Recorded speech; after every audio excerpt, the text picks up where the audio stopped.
So it's my great pleasure to introduce Professor Milind Tambe, who is giving a distinguished colloquium here at the University of Virginia. It's a joint colloquium between the Biocomplexity Institute and the Computer Science Department, and I welcome all the folks in the audience here today. A quick bio and a few words about Milind. Milind is somebody we have worked with for a long time, and in fact, Professor Haifeng, who has joined, is Milind's student, who is a faculty member here at UVA. So he's an amazing track record. Milind received his PhD from CMU with Alan Newell and Paul Rosenblum, two giants in the field of AI, and is currently the Gordon McKay Professor of Computer Science and the Director of Center for Research in Computation Society at Harvard University. He's concurrently also Director of AI for Social Good at Google Research in India. He's won many laurels. He's a recipient of Ichkai John McCarthy Award, a very, very prestigious award. ACM SIG AI Autonomous Agents Research Award from AMS.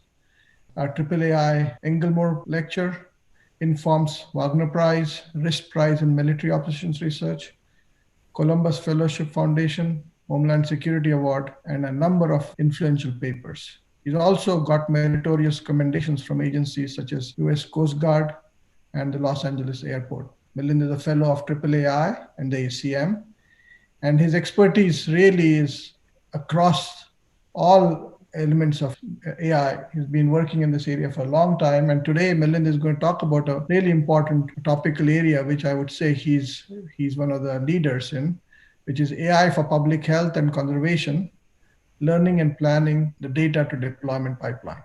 So over to you, Milind. Welcome. Hey, thank you so much for this very kind introduction, and really such an honor to be here. And I'm just very grateful that I can be here with you. There's just so many friends in the audience, and so really a great pleasure. And my slides are on this screen here. I have a second screen where all the audience are, and so if you have a question and I answer you, I'm going to be looking this way, but that's actually I'm looking at you. So don't. It may appear as I'm not, but that's where I'm looking. All right. For the past 15 years or so, me and my research team have been focused on applying AI for public health, conservation, public safety, and security, advancing AI and multi-agent systems research for social impact. The key challenge we focus on is how to optimize our limited intervention resources. With respect to public health, we have a large population to serve, limited number of social workers or public health resources. Concrete example is work we have done with youth experiencing homelessness in Los Angeles. Harnessing the social networks of these youth, we are able to show that our influence maximization algorithms are far more effective in reducing HIV risk behaviors compared to traditional approaches. The technical areas we'll focus on here are social networks and bandit algorithms. With respect to conservation, we have large conservation areas to protect, but limited number of ranger resources. Concrete example is work we've done in Uganda and Cambodia, where harnessing past poaching data, we are able to predict where poachers set traps or snares, and for the past several years have been able to remove a larger number of snares and even get poachers arrested. The technical areas we'll focus on here are green security games that combine machine learning and game theory. With respect to public safety and security, we've contributed a new model called Stackelberg Security Games and contributed new algorithms that have been in use by security agencies such as the Federal Air Marshals, have been used by the US Coast Guard and others. But today's talk will focus on public health and conservation, which is also the focus of our work at Google Research Bangalore in India, where we've been working with several different nonprofits. In the interest of time, today I'll focus on one of those projects in public health. Across all of these different project areas, you'll see three common themes. First, the use of multi-agent systems research, whether social networks or game theory. Second, this data to deployment pipeline, which starts with immersion in the domain, trying to understand from the relevant nonprofit the kind of data they have, the challenges they face. Following that, a predictive model makes predictions based on their data as to which of the cases they face are high risk, which are low risk. We can't intervene on all of the high-risk cases given that we have limited resources. So this is where our prescriptive multi-agent reasoning comes in to make recommendations on which cases to actually intervene on. And field testing and deployment is important not only because we want to understand the limitations of our models and algorithms to improve upon them, but because social impact itself is a key objective. We are interested in AI for social impact. And if there is no social impact, then it's not quite AI for social impact. You will see throughout this presentation that lack of data is a norm. Many of these projects, we end up struggling with data. And we're supposed to be in this era of big data, swimming in large amounts of data, but that's just not the case. And so handling limitations on data must be part of our project strategy. You'll finally see this interdisciplinary partnerships with nonprofits around the world, whether it's homeless shelters in Los Angeles, wildlife conservation organizations around the world, and others. Our work is trying to assist in the inspiring work that these nonprofits do. Ultimately, our goal is to empower these nonprofits to use AI tools and avoid being gatekeepers to using AI technology for social impact. So with that introduction, let me get into the first topic of public health and then conservation. I'll cover papers in the last 3 years and highlight the role of the key PhD students and postdocs by putting up their pictures in the top right-hand corner of the slides on which their work is shown. So let's start with information dissemination, behavior change. Here I'll use prevention of HIV amongst youth experiencing homelessness in Los Angeles as a key motivating domain. There's 6,000 youth who sleep on the streets of Los Angeles every night. The rates of HIV amongst this population are 10 times the rates of the normal housed population. So in order to reduce HIV risk behavior, we cannot communicate with every one of these youth. Instead, homeless shelters use this idea of peer leader-based intervention. So they bring in peer leaders and educate them about HIV prevention and expect the peer leaders to talk to their friends and their friends to talk to their friends and information to spread in the social network in this fashion. This is real face-to-face interaction. This is not over Facebook, for example. So this is the classic problem of influence maximization in social networks. Given a social network graph, we are trying to choose some K peer leaders to maximize the expected number of influence nodes. And information is supposed to spread with this independent cascade model where if you talk to youth A with some probability will talk to youth B with some probability will talk to youth C, and information will cascade in the network. As we apply this problem, though, to our context, influence maximization, we see 3 key challenges. First, there's uncertainty in the propagation probability of information over edges. Secondly, we face multi-step dynamic policies. We can't bring in all of our influencers, all of our peer leaders in one shot. Instead, we can bring in a small batch, and when we invite them, some of them may be no-shows. So when we invite the next batch, we have to take into account who showed up in the first batch. So we have this need for a multi-step dynamic policy. And finally, the social network itself is not known. What we have instead is a limited budget to query a few of the youth in order to sample the social network. I'm going to address these 3 challenges in sequence, starting with this problem of uncertainty. So I'll start assuming the network is known and then work my way downwards to the situation where unknown social network. So with respect to uncertainty, when we talk about influence maximization, normally we would assume that if we talk to youth C, there's a known probability, say 0.4, that an adjacent youth D will be informed about HIV prevention. But immersion in this domain clearly showed that these probabilities are difficult to estimate. We can model this uncertainty as sampling from a distribution. And furthermore, we may say that this mean of this distribution itself is not known, that we assume that it lies within some interval. So now we are faced with the problem of robust influence maximization with uncertainty over this propagation probability, which we handle by casting the problem as a zero-sum game against nature. So the algorithm is trying to choose peer leaders to maximize influence, and nature is trying to choose parameter settings to cause our algorithm to perform as worse as possible. So this is a max-min strategy where we are trying to maximize, nature is trying to minimize, and the payoff is the ratio of the outcome of our policy to the optimal possible if we knew the parameters nature is going to set in advance.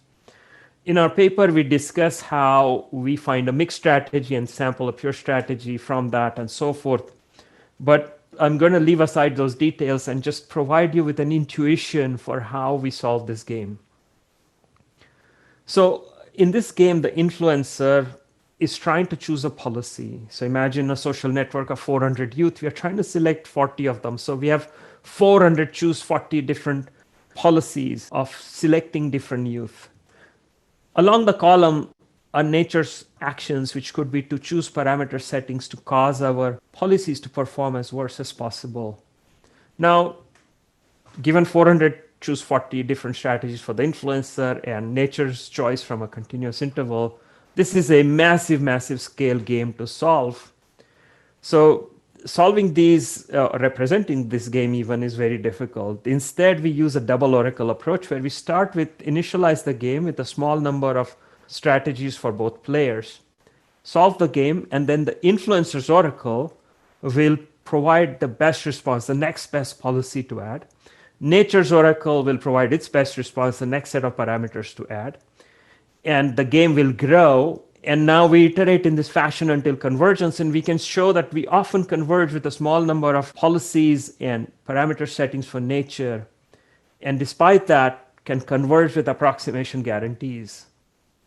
So this is how we will handle robust influence maximization. The second problem is this multi-step policy. As I mentioned, we can't bring in all of the youth we wish to bring in one shot. Instead, if there are 40 youth, maybe we bring in 4 youth. We invite them, but these are youth under difficult circumstances. So one of them may not have the bus fare to come to our education session and may send in their friend. Another one may unfortunately have to leave town. So when we bring in the next set of youth, we have to take into account who actually showed up in the first time step. So when we choose the green set of nodes, we have to take into account which brown set of nodes showed up in the first place. We do not know the state of the network. So this is basically a problem of planning and action and observation uncertainty, well suited for solving by PAWS. So basically, PAWS will give us which youth to invite based on which youth actually showed up, tell us which other set of youth to bring in.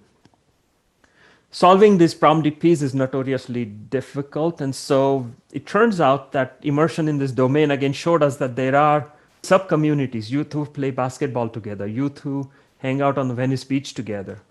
And so we can partition this network automatically into sub-communities and solve these partition PAWS to obtain the policy that we need. The third problem is the fact that we do not have the social network in hand. We could imagine having our social work colleagues sitting in the homeless shelter, talking to every single one of the youth to try to figure out the full social network. That is extremely costly, difficult. Instead, if we can sample just 20% of the youth, if we can ask them about their friends, and just from this small sample, then choose the peer leaders, that would enormously simplify the process. So the problem is that we are given as input the total number of nodes, all the youth in the homeless shelter.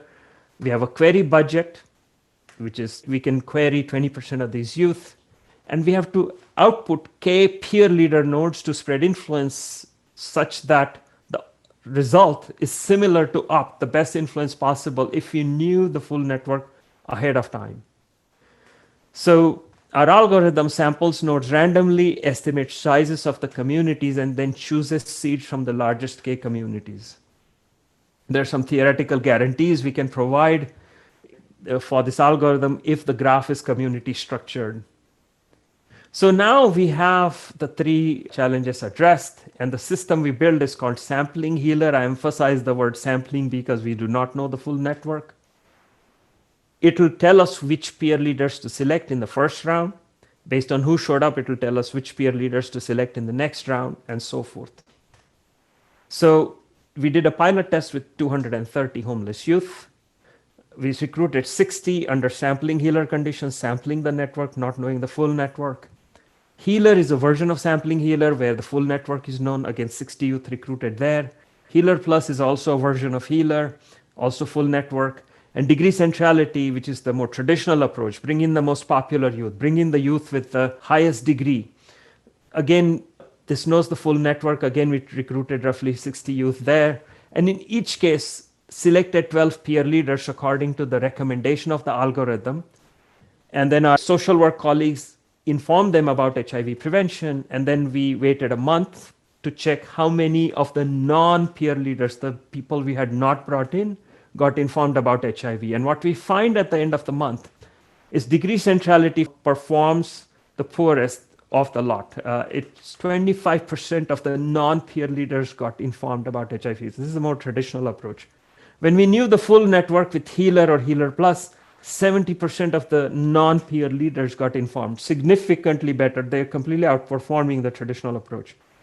Sampling Healer, which was our final approach, which sampled the network, performs just similarly to Healer. In fact, the performance seemed to be slightly better. That might just be some experimental variation there. But the point being that even though it didn't know the network, it significantly outperformed degree centrality in this pilot test. So now we ran a full-scale test with 750 youth. And there our goal was to look at actual change in behavior. This is work done jointly with Professor Eric Rice of social work. As far as we know, this is the first large-scale application of influence maximization being used for public health. And this is done in collaboration with 3 homeless shelters in Los Angeles. Here we recruited about 250 youth in each of the arms. One is degree centrality, other is sampling Healer, and the third is no intervention at all. We used these algorithms to select peer leaders, and then after a month, we checked about change in behaviors, and then we again looked at the change in behaviors after 3 months. What we find here is with respect to reduction in condomless anal sex, which is one of the HIV risk behaviors, at the end of 1 month, you can see more than 30% reduction in this behavior with sampling Healer and no change with degree centrality and control group. At the end of 3 months, degree centrality begins to catch up to sampling Healer, but again, it's not as good. And having sampling Healer cause these changes in behavior more quickly is important because this is a risk behavior. So having it reduced faster is important. And because it's a community where youth come and go, therefore, having this behavior change occur faster is important for that reason as well. We looked at other behaviors like reduction in condomless vaginal sex. And again, we can see that sampling Healer outperforms the other techniques that we tested. This has given a lot of confidence to our colleagues in homeless shelters to see that these newer influence maximization algorithms are performing much better than their traditional approaches. And so I wanted to give you a sample of what they had to say. Beautiful way to kind of like marry this tech world with this social service world, and how we can kind of go deeper and impact young people and elevate them. If this group became a really big thing, it could really help out a lot of youth. More recently, we've looked at reinforcement learning as a way of trying to improve upon what we had done previously with those algorithms. We're seeing some improvements, but testing that in practice is an area for future work. And it's a very exciting area to try to push reinforcement learning into. There are other applications we are exploring with social networks. For example, suicide prevention, where the idea is to select gatekeepers. These are youth who are going to watch out over their peers. So if somebody says something like, sometimes I want to sleep and never get up, the gatekeepers can then inform counselors or inform the particular youth to contact counselors. So this is like a problem of graph covering. We are trying to select a few gatekeepers to cover the entire graph. But not all gatekeepers will show up, or not all gatekeepers will be able to perform their task. So we want robust graph covering.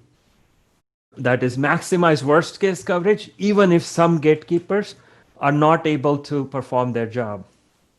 When we used recent algorithms in robust graph covering for solving this problem, what we find is that there is disparity in coverage across racial groups. This led to challenges of creating algorithms of fair and robust graph covering, which was published at NeurIPS 2019 and ICHCAI 2019.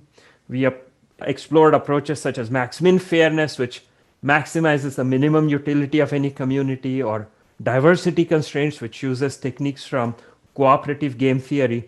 The recent papers, though, have arrived at a conclusion that ultimately a human in the loop approach might be most suitable for these challenges, given the fact that we have to balance these needs for coverage and fairness across these groups.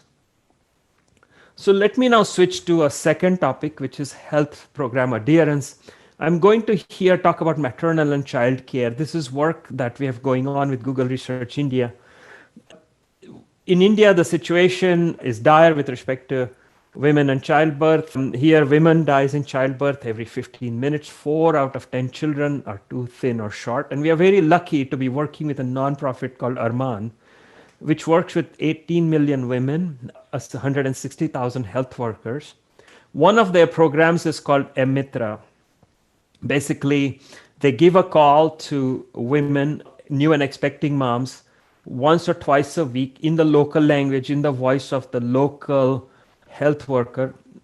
And so they may say something like, you are in the 6th week of pregnancy, take this particular health supplement, or your child is 3 months old, enroll the child in the government program. And they've shown in randomized control trials that there are significant benefits to women who listen to the 150 phone calls that they give. So these are automated calls that come in once a week or twice a week.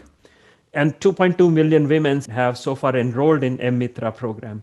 But one challenge Arman faces is that women will enroll, and then after some time, significant fraction of these women will drop out or become low listeners.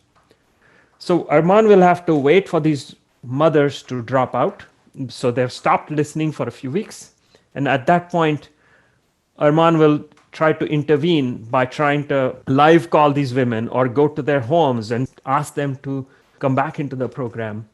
This is clearly problematic in the sense that you have now missed these automated calls for a few weeks, and getting them back into the program appears harder. So if we could predict which beneficiaries, which new or expecting moms are likely to drop out before they drop out, then we can focus our intervention before these mothers drop out of the program. So here's how this is supposed to work. You have mom number 1, you call them automatically. They didn't pick up the phone in week 1, but picked up the call in week 2, 3, 4, and 5. Mom number 2 picked up the call in week 1 and 2, not in week 3, yes in week 4, not in week 5, and so on and so forth. And you can imagine hundreds of thousands of women with whom we have different patterns of phone calls. It turns out that mom number 2 and 4 in this case dropped out ultimately. And after they drop out, we can try to intervene on them.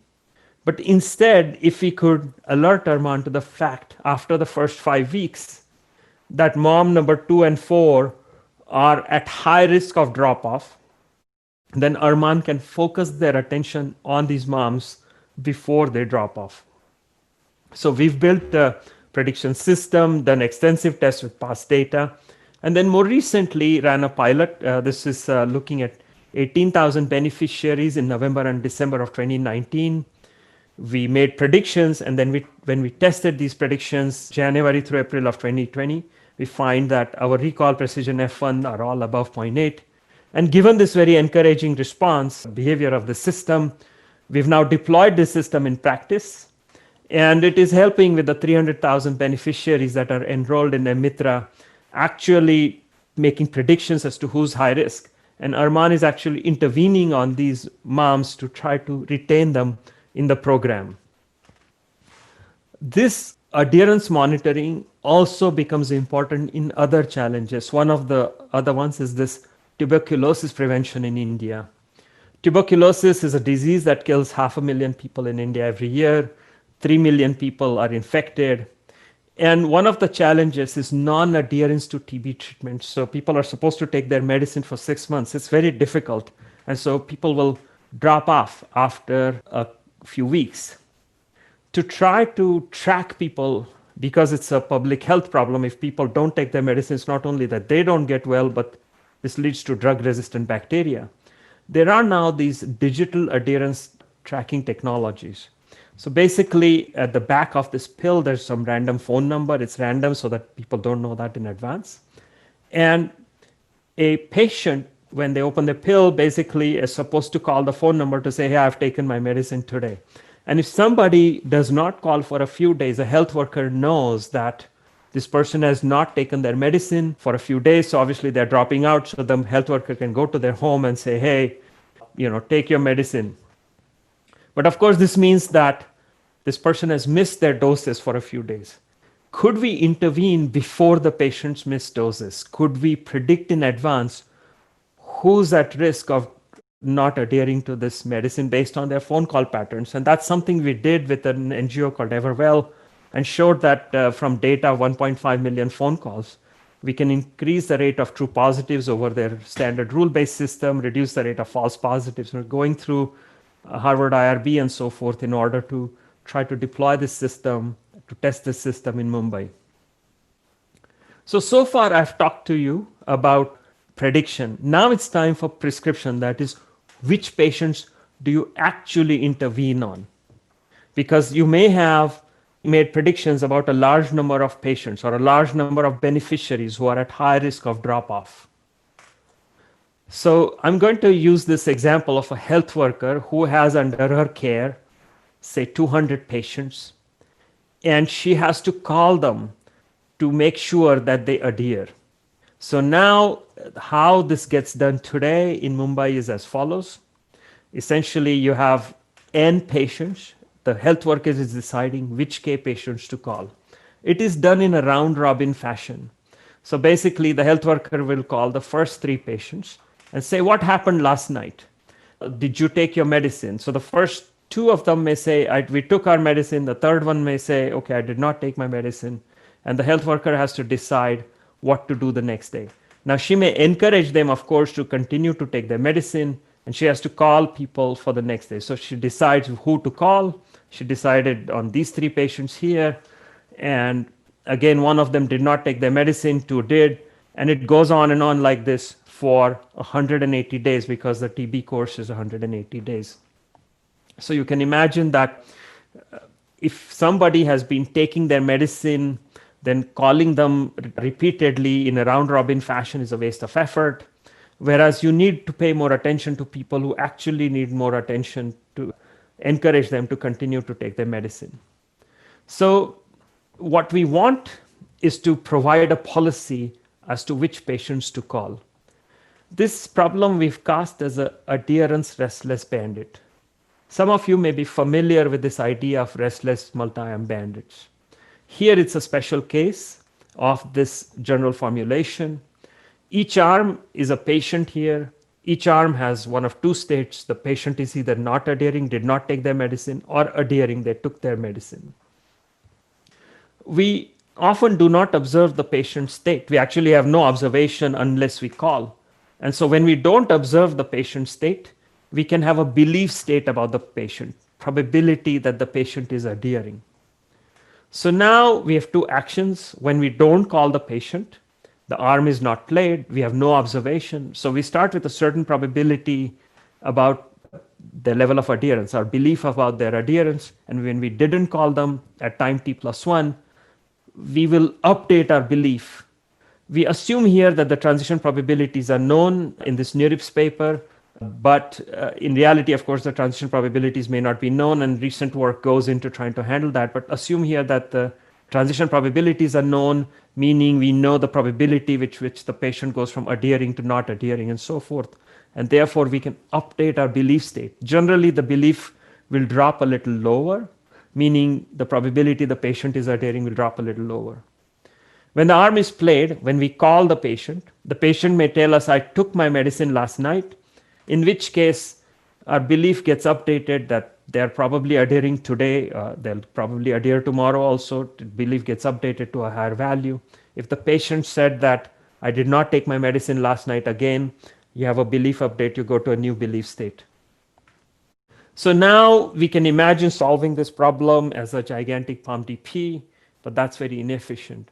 Instead, in restless bandits, there's a notion of Whittle index to solve the problem, which we rely on. Whittle index for those who may not know, is a method to provide performance guarantees in restless bandits. But it requires that we prove ahead of time that this restless bandit is indexable.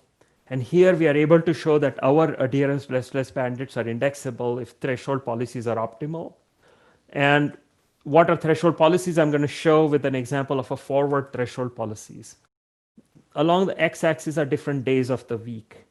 So on day 1, when we call the patient may tell us that I took my medicine last night, so you have a certain belief on day 2 about the belief that the patient is adhering. Then you don't call them on day 2, there's a certain change in belief. Belief drops lower that the patient is adhering. We don't call them on day 3, again, the belief drops a little lower. And at this point, it has dropped below a threshold, and now we are going to call them.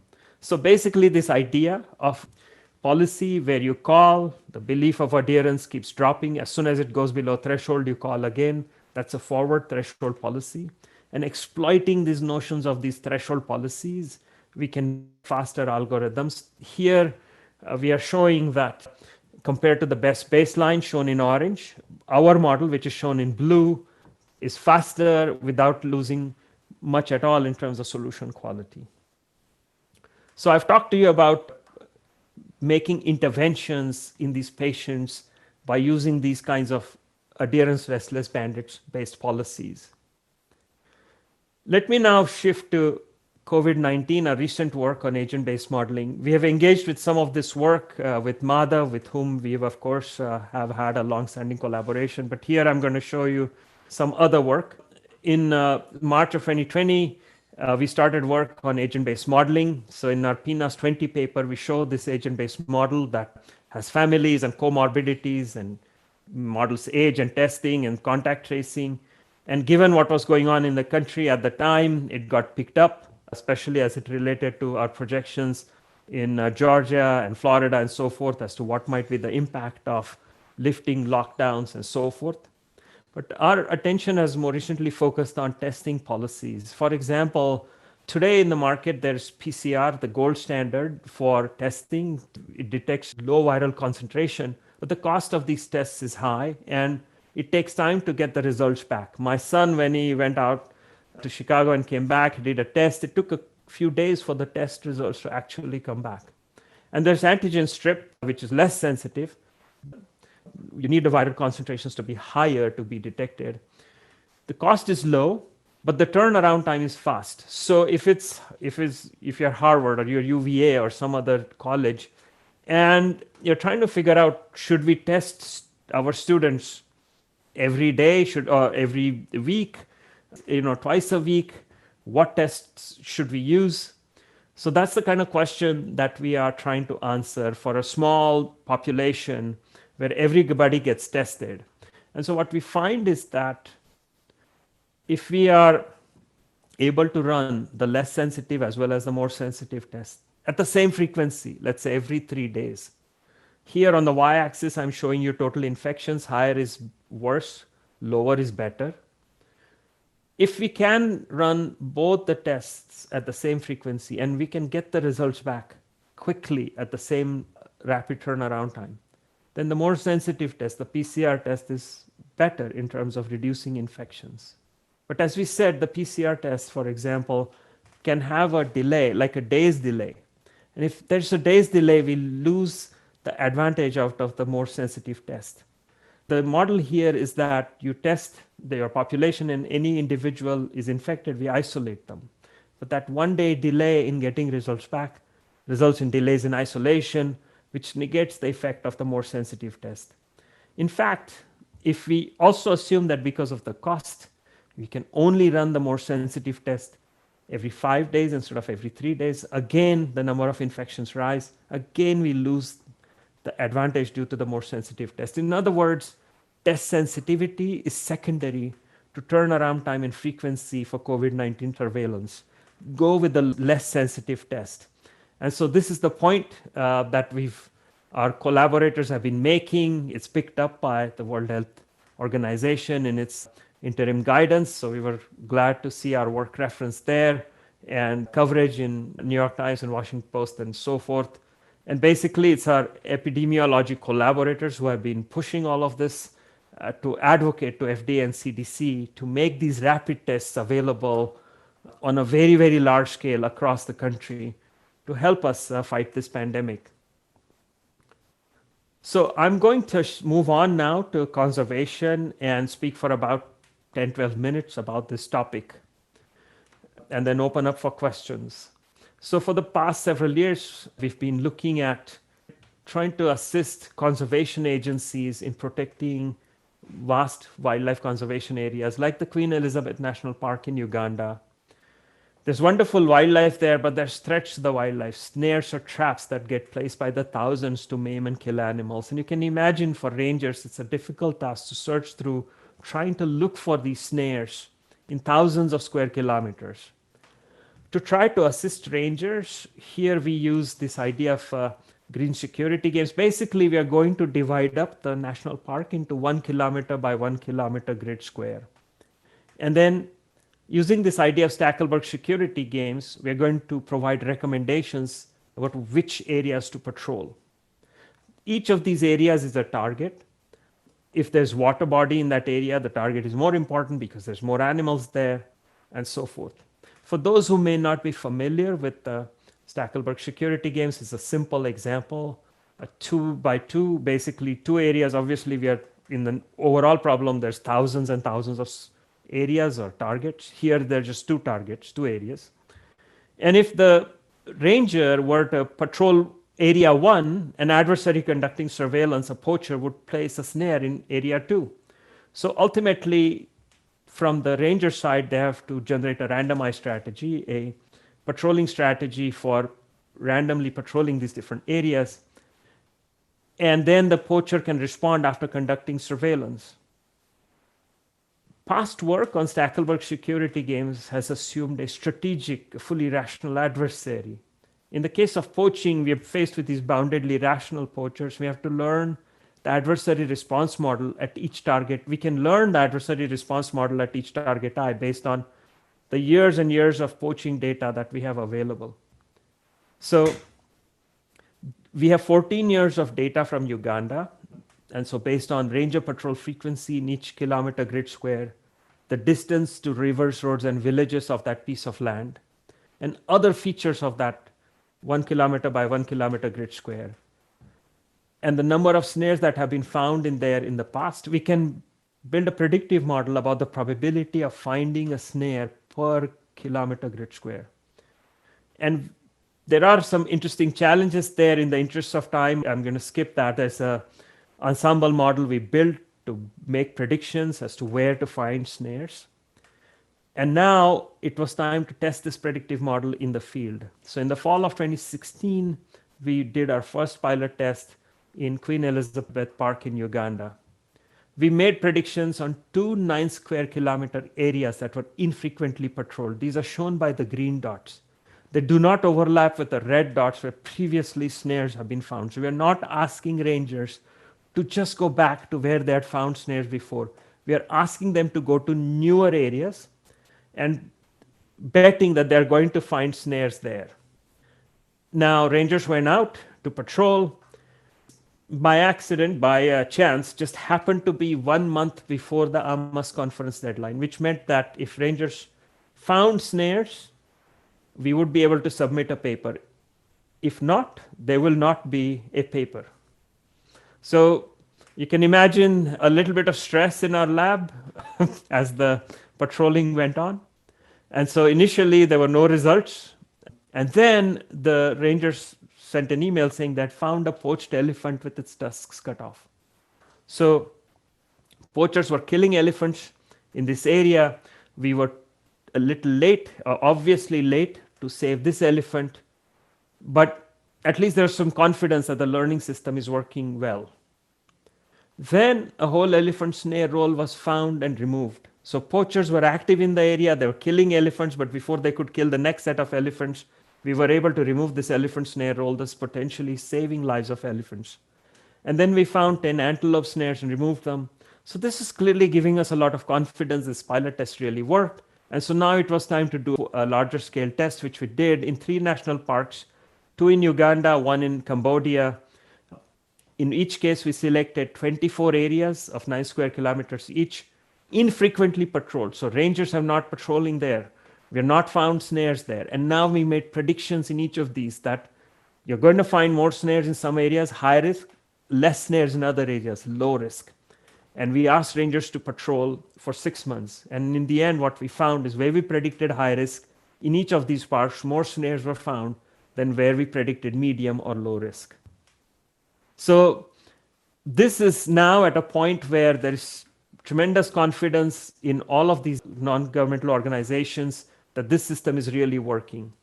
In fact, in Cambodia, you can see this snare captures. It's really heartening to see, these snares captured, potentially saving lives of many, many animals. The numbers of snare captures jumped 5-fold from 2018 to once PAWS got deployed. And I'll come to how this system is now getting deployed across the world. But in our recent work in simulations, we can show that potentially we can improve the accuracy of this snare captures. So this idea is one of end-to-end learning rather than focusing purely on prediction accuracy. So normally the loss function would be just in a machine learning stage, in the prediction phase, would be just to make predictions as accurate as possible. But ultimately, these predictions are being used to plan patrol coverage. So the idea is that for targets that are of low value, where we aren't going to patrol as much, there is no point in trying to be very, very accurate. If instead we take an end-to-end, a game-focused approach, idea being that we maximize defender expected utility as a loss function right from the get-go in our prediction phase, then that makes our patrol coverage better and leads to higher expected utility, as shown by this blue line, which is of game-focused learning. So this is a simulation. We are yet to test this part in the field. So as PAWS, the system that we have developed goes global to hundreds of national parks around the globe. We find that there are 2 parks. One is something like Sri Park, which has many patrol observations. Our prediction system works well. But there are other parks like this one in Malaysia, which has very few observations. So on the one hand, we got data-rich parks where our PAWS system makes excellent predictions. They find snares. That's fantastic. And then there are data scarce parks where our system is not going to work well. And you have to do more patrols in order to get more snares. But here we have to obviously balance exploration and exploitation. It's a perfect setting for a multi-agent bandit algorithm to be deployed. So we have this recent AAAI submission on a system called Lizard, which tries to use the parks, the fact that we're working in this geographical area, using decomposability and smoothness. It allows us to come up with better patrol strategies. So for data scarce parks, we have this multi-agent bandit approach. I'm going to skip the kind of theoretical results we have there. The final part I wanted to quickly touch upon is this work. This is also involving Haifeng Shu, so I do want to kind of mention this. So this is work we have done with a nonprofit called Air Shepherd. It flies drones in South Africa, and it captures these videos, infrared videos of this park at night, trying to find poachers. The videos are beamed to a van where a human being is trying to check if there are pictures of poachers in this grainy infrared videos, which is very difficult. If instead we provide them with we've provided them with this system called Spot that automatically detects poachers and animals. And the idea is that by using Spot, we relieve the burden on a human being in trying to detect these human figures in these videos. So here's how the system is supposed to work. Air Shepherd flies its drones, automatically detects poachers, and then they're supposed to call rangers to stop these poachers. But we have a very limited number of rangers, so the probability the rangers may arrive may be low, like 0.3, and so poachers may not get stopped at all. So what do we do? So there's this idea of deceptive signaling. Since it's late at night, our collaborators have this idea that they can turn on the light for the drone, fly towards the poachers, and this is an actual video from their system showing the poacher running away. But if we always turn on the light and fly towards the poacher when there are no rangers that are going to arrive, the poachers are smart enough to figure this out, that this is deception that has no meaning at all. No rangers are actually going to arrive. So we must be strategic in our deceptive signaling. And as you may know, this kind of Stackelberg security model with optimal deceptive signaling was part of Haifeng Shu's PhD work. I'm sure he'll be able to tell you a whole lot more about it. I'm just going to sketch a very high level idea around this. So basically, you can imagine there are poachers who have surveillance as to the probability of rangers being present here with the probability of 0.3, not present with the probability of 0.7. And now as the drone flies overhead, it not only knows the mixed strategy, it actually knows the pure strategy where the ranger is actually present there. If the ranger is actually present, then it is going to, honestly, it is going to truthfully signal to the poachers that a ranger is present. When there is no ranger, the drone is sometimes going to truthfully signal that there is no ranger, but in other cases with a probability of 0.3 here, it is going to deceptively signal to the poachers that a ranger is present. So from the poacher's perspective, 50% of the time when they get a signal that a ranger is present, it's a lie, it's a deception.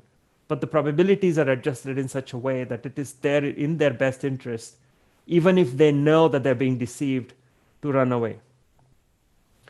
So with all of the work that we've done in making predictions leading to captures of snares, and the recent work with these drones and so forth, there's now an exciting feeling to see how all of this work can be made available to nonprofits like WWF, WCS, and others. So they have this collaboration called SMART. We've made this software available to SMART along with Microsoft's AI for Earth. And as a result, this PAWS software is now made available to 800 national parks around the globe via SMART's platform. And it's testing going on around the world. It's very exciting to see. And so once we are past the testing stage, rangers hopefully will be able to start using PAWS everywhere.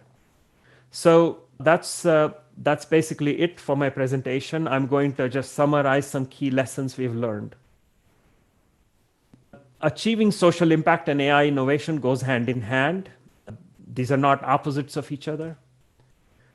We have to take a data to deployment perspective in AI for social impact. It's not just about improving algorithms, but really going all the way from data to deploying things in the field, which means that when we look at how conferences evaluate this work, it needs to be not just about whether algorithms got improved. It's important to step out of the lab and into the field. I need not tell this audience that it's important to embrace interdisciplinary research, whether it's social work researchers or conservation scientists. I've mentioned again and again, lack of data is the norm. Social networks were not available.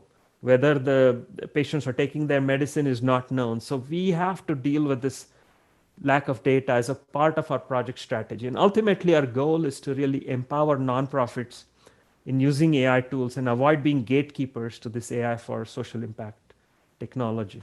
So that's it. Thank you for listening with patiently and really appreciate your invitation. Thank you. Great talk, Milind. Superb. Thank you. Yeah, so please go ahead. Folks, go ahead and ask your questions. This is Chris. Okay, so Milind, really wonderful talk, inspiring really. So I have a question with this, things like planning, patrol, and the other, I'll call them preemptive methods. Yeah. It's clear that when there's misses, that you manage the misses, right? But as far as identifying where a crime might happen, false alarms could cause problems as well, right? And specifically with this notion of predictive privacy, right? So I just wondered how you handle that issue. So I guess there's two parts to the question as I understand it. One is that so let's go back to the snaring example. When a ranger walks into a place and finds a snare, it's a true positive, they found a snare. When they walk into an area and they say, I could not find a snare here, we don't know. They could have just walked a little bit more and found a snare, but they can't, so when they report a negative instance, it's not really a negative instance. So we have to kind of treat it as an unlabeled. So it's like a positive and unlabeled data set. And so the ensemble model that I mentioned tries to deal with it to some degree. So that's on number one. The second issue might be, so I guess the second issue might be more related to a preemptive patrolling as opposed to the machine learning portion in trying to deter poachers from coming in. And I may have, so please feel free to correct me, but essentially the idea is if we just go to the hotspots, obviously that have been predicted, then the poachers will see that you're covering the hotspots, and they'll just shift away to the next best place. And so the game theoretic system is set up so that we try to anticipate where the poachers would move to and start patrolling there. So it is trying to anticipate a bit about the poachers' movements. Now, there are many complicating factors here. So I'll stop here, and given this setup, maybe either it's okay, but I'm also happy to sort of hear your thoughts on, where else to push. I don't want to take the mic. I think these two things are related. Maybe not so much with the snare example. You're right about that. But I'm just saying that if you get a prediction and you go to a place and look for a person and find a person, say, but it turns out they weren't going to do it. That it's a false alarm, not a miss. Then then that's the situation that it doesn't fit very well maybe with this, but the technology and how it puts law enforcement attention, in this case, law enforcement attention on something is a general issue for prediction of this kind. And I just wondered, about it. Maybe with the snare issue, maybe it's not such a big deal, but generally, I just wondered if that problem comes up. Anyway, I don't want to. Yeah, I just briefly comment that in past work, which we were, doing things like setting up checkpoints around the airport at Los Angeles airport or something like that. There, this issue was the issue you're mentioning was really important because we didn't know what was not found. It's like you can say that we found 100 guns, whatever, but we don't know how many got through because we were not there on checkpoints where we were not there, and so maybe people went through. However, here these snares are placed and they are on the ground, and so they don't go away by themselves, and so therefore this problem of misses doesn't come up as much because if you go to the location, say a few days later, you can still find the snares there. So it's a little less, but I know there's a further question there. So let me, we can take this, we can continue to discuss this, but slightly different problem than what we had encountered in Homeland Security type situations where, if you're trying to stop smuggling of guns or whatever, it's a different question that comes up. Great, thanks. Let's move to the next question. I'm sure others have questions as well. Yeah, hi, Professor. I'm Mofijul. I'm second-year PhD student. Yeah, thank you for your nice talk. Actually, like your real-world deployment approach of your ideas, all of your ideas. So I was thinking a very simple concern that, for example, in the data-driven model, it mentioned that if we give more data, then we can increase the performance or accuracy, something. But let's say if we train a model or our approach in a data, but in the real world deployment, the data distribution may be different. So how did you deal with that type of, or do you have any suggestion for that how should we deal with these types of situation? I think in the domains like wildlife conservation, we actually train on the park's past data to make predictions on the future data of that park. So it's using the park's own features, the national park's own features, and the snare captures that have been found in that park to make predictions on that park. So there is not that scope for massive mismatch of distribution. Of course, it is possible that the poachers actually start changing behaviors. And in fact, if we start becoming effective in removing snares, for example, the poachers do become angry. So at Cambodia, for example, we were told that poachers actually, started a gunfight with the rangers. We were there last year, and just before we went there was a gunfight because apparently, according to the rangers, they had been removing so many snares that the poachers really got mad at them. So if indeed we have a big impact on the behavior, on the snare captures or something, likely the poachers may change their behaviors. And so in those cases, indeed, the kind of question you are bringing up becomes important. Now, if we have captured the model reasonably well, then we would imagine that we would be able to stop that from a game theoretic perspective by sort of prescribing patrols to rangers to go to the next area that we would anticipate the poachers to go to if we have started patrolling certain areas. But there is this thing where you have to deploy a machine learning system in the field. It actually changes the whole behavior of the system. Mm-hmm. Now you have a whole new system in place because now you have really intervened in a very substantial way. So now we have to really keep repeating this, right? I mean, we have to now kind of, based on what's now the new behavior, kind of retrain our system. And so those are interesting questions.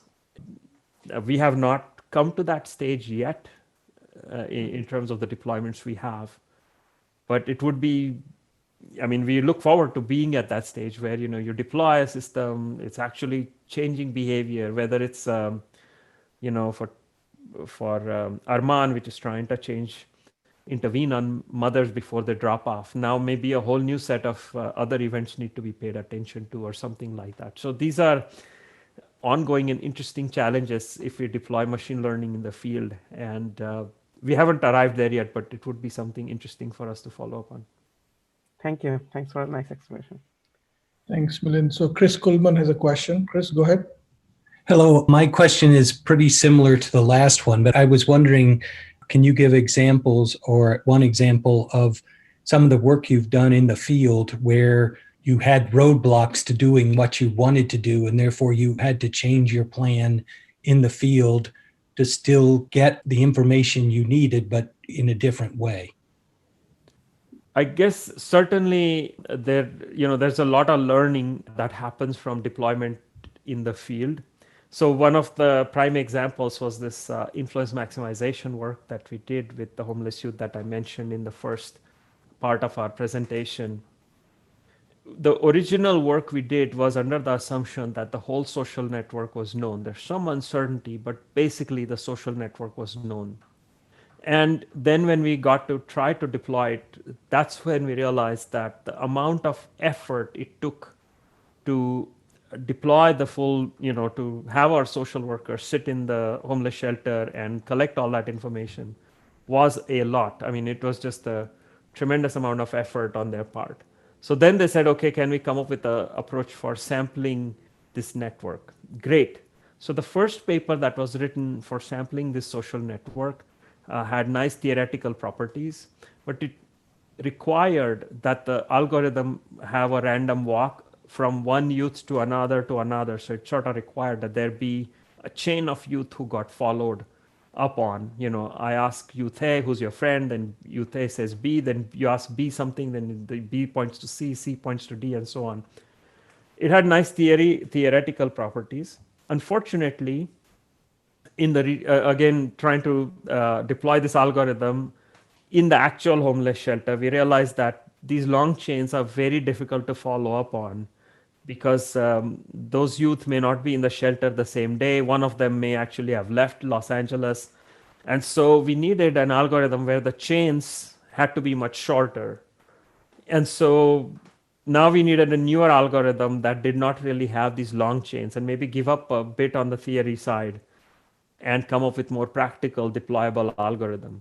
So in fact, field tests have often forced us to rethink what we were doing. I'm tempted to give you another example, and so I'll give you a second example. So this was when we were trying to generate patrols for our collaborators in Malaysia for a nonprofit called Panthera to patrol the forest in Malaysia. And so we would generate nice patrol routes based on the, our patrolling strategies, this nice game theory and all of that. And send them the patrol routes, and they would just say, this is extremely difficult to follow. And we had all this practice in generating patrols in Uganda where rangers were perfectly able to follow our patrols. So we were very puzzled. And so in one of the Skype calls, one of the rangers sort of mentioned to us that the shortest distance between 2 points in Malaysia is not a straight line, which to us was rather surprising. So to figure this out, we flew down to Malaysia. We went to the forest region. We patrolled with the rangers for 1 day. It was extremely difficult for us as city dwellers, I suppose, to do this. But it became very clear. If you walk in a straight line, and this is an extremely hilly area, you sort of go up, then come down, then go up, and it's just very tiring that way. Instead, if you follow ridge lines, riverbeds, natural paths, it's just simpler. And it's less energy consuming. That's how animals travel. That's how poachers travel. That's where snares are placed. And so this was kind of a way where we had to rethink our whole approach and come up with newer algorithms to generate patrols.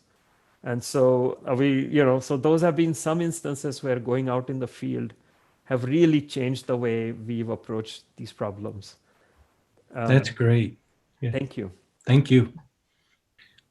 Okay, Milind, let me ask the question then, and hopefully this is a question that reflects our group's thinking in general on this direction. So I'm sure others will resonate with the question I'm asking.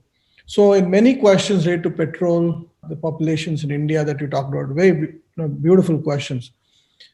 Our approach, which is rooted in synthetic populations and building causal theories of how people might move, how people might behave, might provide interesting prior to deal with this active learning that you have put out, right? I mean, that's my intuition. We have not done it, but my intuition is that to generate these priors, you do two ways. One is to see what happened and take the next steps in each of them. But you can also combine it with these theories, and the theories can get modified over time. It would require us to build a representation of it, and then these simulations can guide that. Have you thought about it? Do you think it's interesting? Because I think that would be a very broad way to combine these optimization techniques with these simulation-based causal theories to bring into play. I agree. And I guess now that we are certainly we have been trying out things in reinforcement learning where these simulations would be very powerful mechanisms to, learn new policies. So instead of, I guess what's happening is that what we had done in the past was come up with theory-based approaches, algorithms, let's say for graph sampling. And what RL is telling us essentially is, that's just one example, is to kind of throw away some of these intuitions and theories and just sort of do lots of simulations and come up with newer policies. And it does, in some instances, do better. And so I'm imagining that if there is a more powerful simulation, more realistic simulation, that we may be able to learn policies that are more powerful, better than the handcrafted algorithmic ones. There's a lot to say there, but fundamentally I am in agreement that particularly as we go towards these RL-based approaches, right, that simulations might be a very powerful way to allow us to learn these newer policies. Yeah, so it's very intriguing to think about where to go with this. And I have a lot of interesting questions around this topic of the balance between kind of using simulations to learn policies versus kind of use our theoretical mechanisms, and how to balance the two. Because a pure simulation approach may mean that we run millions and millions of simulations.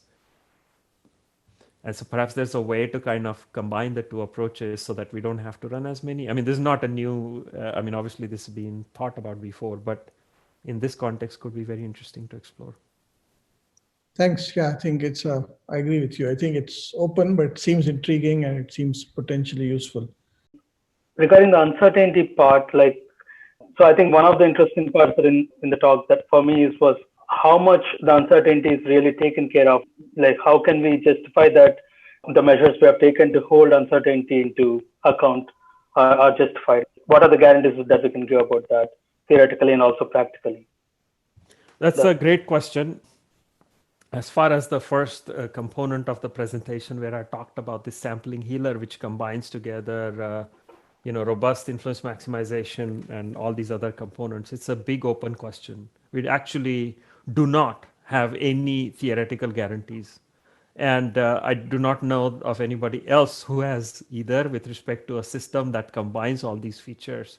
So it's something I'm very interested in trying to provide guarantees around, even if we combine, let's say, multi-step policies for influence maximization with robust influence maximization. Or, I mean, you have guarantees on each of the components. So in sampling, there are guarantees. There are guarantees on, robust influence maximization. There are guarantees in multi-step sort of dynamic policies. But there are no guarantees when you start putting these things together, that, as far as I know.